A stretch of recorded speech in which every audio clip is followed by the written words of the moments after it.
Impressed. Are there a couple like tips or tricks if you have anyone that's listening right now that is kind of stuck and having some issues and can't get from one spot to the next spot? Like in writing your book or in your life, did you learn some things that you feel like are on the tip of your tongue of like, yeah, this is what everyone needs to be thinking about or start doing?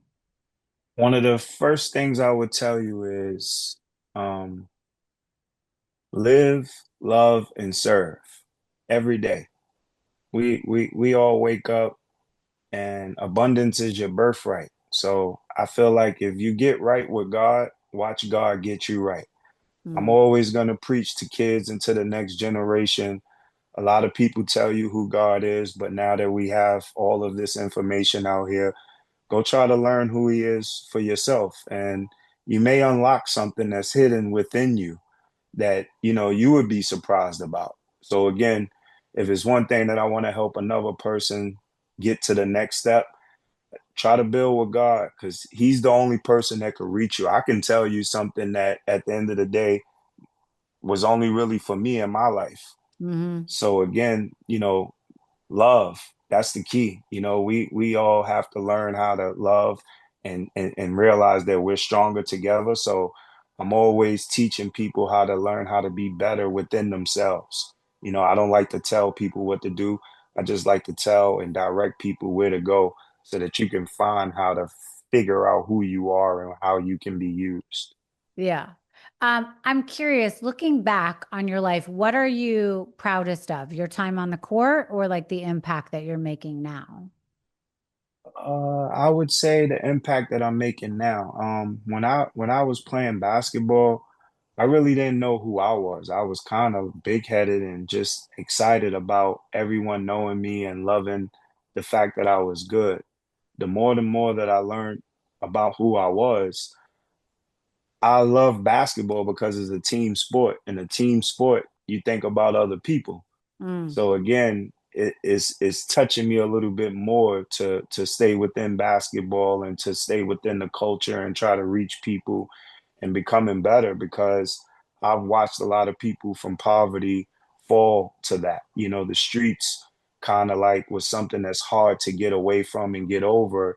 And a lot of us haven't realized that it's within us to do it. mm, We just got to keep doing it. And I think that if they can see someone that came from that and is still doing that,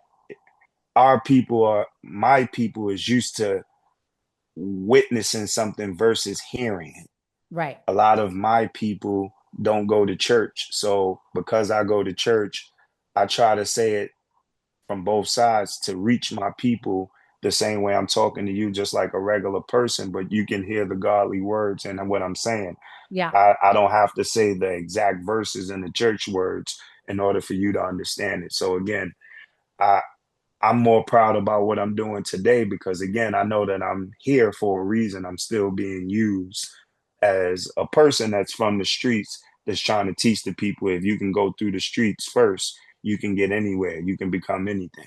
And I'm an example of that. I'm living proof of what that God does exist. He I can love turn things around. I love that. Okay, if street ball, I have a good question for you, like a fun couple questions. If street ball had a Hall of Fame, who deserves to be in it with you? One person I would say right off the top is Rafer Alston. He made it to the NBA. They call him Skip the Malou. He was like the man of and one. You can Google his name and he made it to the Milwaukee Bucks from the streets. He's someone that I made me feel like it was possible. Um, he Jamal Tinsley, he made it to the NBA. He's another guy that's from New York that, I watched play as 13 years in the NBA, Indiana Pacers. You know, I was just proud, coming from the same tournament, playing in the same tournament against these people to watch them have careers in the NBA, knowing that high school wasn't the best, college wasn't the best, but they made the best of it and they reached those heights. It made me see as a person under them that it was possible.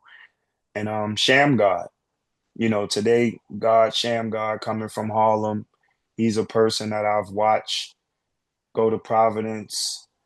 I mean, excuse me, let's say first going to Cardinal Hayes, then going to Providence, well, going to a Catholic school, then going to Providence College, and then going to the NBA, but not really being able to play.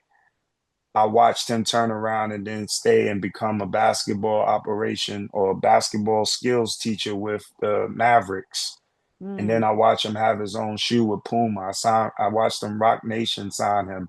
I watch him now assistant coaching with Orlando Magic, and I'm watching him now with his own shoe again. And he has a book out too. So that those things are inspirational to me watching street ball players reach those heights to where they raise the bar. So I have to put them in like the greats and the goats for me with me. right. And from what I've heard, that pressure of playing in Harlem was more so than that you even see sometimes in the NBA. Oh yes. I mean, if there's a name, like I said, these names are names you can Google. There's a guy by the name of Joe Hammond. They called him the Destroyer. Most people in the street would think that he had a bad game if he had 40 points. This guy played against Dr. J, Julius Erving and them, and he was scoring 60, 70, 80 points. So to watch these people that played before you and Mm, to see the impact that they had on the community and how people loved, he turned down the Lakers because he was making more money in the street. wow. And this is what, we get caught up with in the inner cities that, there's more provided to you trying to hustle in the street than opportunities to be able to see. And again, this is why I am helping and trying to help that within inner cities everywhere, within communities everywhere. We all struggle with that, we think that there's no opportunities out there when we don't realize there's infinite possibilities within us. Right. And it's really hard sometimes for people to find that, especially when they feel like their circumstances aren't providing a clear guide or path. I know Or that like that, exposure. yeah, Exposure does a lot to that when you can see that you're not the only one that has been through that. A yeah. lot of us get inspired by rappers and NBA players and really don't get a chance to hear their real story. So Mm. again, due to journalism and what's being asked on podcasts, a lot of people can't really learn from these conversations. And people gravitate to what they gravitate to. And that's why I said, I'm really trying to use the street way to reach people in the street way of how to grow. It's so true because a lot of people just interview these better known names about what they're doing now and the plays that they're doing and whatever, all the stuff that's more current as opposed to the real story that I think is so important, which is how you really got here and talking about those really low times where you really thought you had no options and you were not doing as well and people didn't like you and didn't want you to succeed. And like Hmm. those are all the stories I think that are really helpful. I do have a question for you. Maybe Sure. this is a crazy question. How the hell do you guys get all these weird nicknames? Like, where did you get a Bada? Were you like sitting around eating a stick of butter and someone was like, "Hey, So Bada." that was the thing that I'm glad that you asked. The announcers make street ball what it really is as well. I know that the people get on the line to watch the players, but the announcers, which is the guys that announces the game as you watching it. See, in the NBA, you don't have that. Yeah, And the street ball, as you bringing the ball up, there's a person that's saying what you're doing. He's keeping the crowd entertained. He right. may have jokes, he may say things, but again, this is a personality thing. So today, there's a kid by the name of David Till Ching, Nike and Jordan brand. They signed him in New York to do all of the games. He dresses up, he wears costumes. He may come out one day and, show love to Hulk Hogan that just passed away. He's Right. dressing like Hulk Hogan. But again, this is what the All people right. like as entertainment. And he's calling the game. He has, when you hit a three, he'll say cha-ching. So it's little Shout things out to like this. Ching. So that's why I said that to you to say when I was growing up and playing, back then there were guys by the name of Duke Tango and Al Cash. They were the MCs for Rucker. So if you heard the Black Mamba, which rest in peace, Kobe got that name from those guys. Got They it. were calling him a certain name in the Rucker that stuck to people. So my name became a butter because before me there was the finger roll. Okay. And the way that I lay the ball up and spin it, it's called the butter roll. So everybody started calling me Butter, hey Butter, Butter, Butter. He does it so nice. Look how he spins the ball off the backboard, and I can do it with either hand on either side, and it doesn't matter where it hit the backboard. I know how to. And today, that's called the jelly roll. Uh, All the young kids, they all say when you lay somebody like this with a finger roll, ooh, he jellied on him. So again, you can see how the evolution has went on. It's a got it. great thing.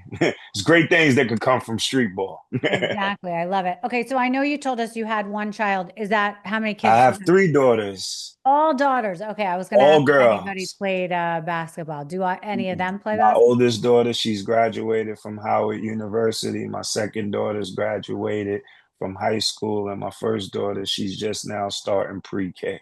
Cute. All right. So what's on your bucket list for the future? Oh man, the Boys and Girls Club. I just want everybody to know that I'm building with the Boys and Girls Club. I'm trying to make this a national movement. Madison Square Boys and Girls Club. They're helping me in Harlem do some real good things. Kips Bay Boys and Girls Club in the Bronx. They're helping me do some good things. I'm building with Mocha which is a financial institution like Chime and Greenwood that understands that by law, banks are supposed to invest into inner city communities. These are Mhm. the things that you learn within financial literacy. So again, Mocha and On Our Block, I'm partnering with them, and I'm just trying to help my people, be able to grow in different ways where if we figure out how to give back and do more with making sure that there's opportunities, maybe we could keep some kids out of the street. Maybe we could get them to feel happy about learning what AI is. A lot of people don't really understand AI. A lot of people really don't use Chat GPT. But again, if you get into detail and structure of what you really want to do and what you really want to become and what you really want to target, those things can be fun. And again, I want to help my people learn that stuff through the people that I've watched, like Tiana Taylor, Dave East, Cameron, all of these people, Mace. I grew up with these people, Fat Joe, and I watched all of them come from the street and become who they are. I want to bring them back to be able to help people learn their trades. They are all masters in their trades. And that's what I'm bringing to the Boys and Girls Club, a master class to learn how to use my resources to come back and bring my product and teach them what I mean through my product with them being able to see my resources and what they're doing. And is Rucker Park still as big of a deal today as it was back when you were playing? Oh, yes, they have a big HBCU game there every summer right now. They have the Hidden Opportunity Summit there by So the Jordan Awoye. reputation is still what it was. It's not, I wouldn't say right now in New York City, the number one tournament is Dykeman. What Rucker was when I was playing there, where all the stars and celebrities come, they go to the red carpet of Streetball and at Dykeman.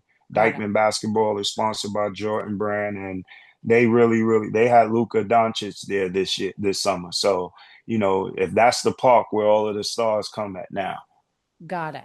Okay. but it's still going. It's It's still still going. going. Yeah. Yeah. Yeah. And I'm sure kids are still looking for their opportunity to be a part of it. So I think That's that's the great. key.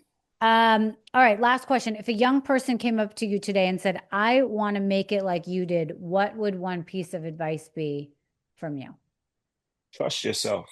The one thing that I've done my whole life was trust myself. I've always had help, but without trusting myself and what I wanted to become, I wouldn't have became it. A lot of us fall victim to never really being able to have. So we might fall victim to when someone else around us or we may know or see become successful, and then we feel entitled to their success. And God gave all of us our own gift. So again, if I could help a kid today, I wouldn't want him to be such of a follower. A lot of our young kids today, they're followers. They're following somewhat of the wrong things because of what they see, people have today without really understanding what those people had to become and learn how to be in order to have that. So again, my main message is to catch them young, to learn about who they are. That's the key. A lot of us don't have that in the homes that we come from. whether they're single parent homes or broken homes, drug homes. So you got to be able to help these kids learn who they are. We could teach them trades, we could help them get jobs, we could teach them how to get money, but we're lacking on teaching them character, morals, integrity. And that's what my job is. That's all I'm trying to do, help the young youth develop morals and character. My character has gotten me way more money than my talent has.